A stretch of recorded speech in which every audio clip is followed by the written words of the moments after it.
kapag hindi na tayo mahalaga sa isang tao, huwag na po natin ipilit yung mga sarili natin.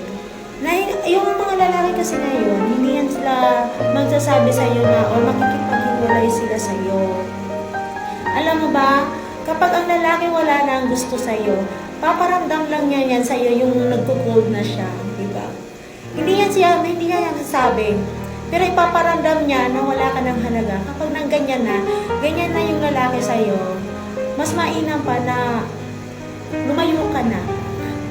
Kasi nga, hindi ka na rin importante sa kanya. Basta mahalaga, hindi ka naglungkot, binigay mo na lahat, at least, wala kang pagsisisihan, di ba?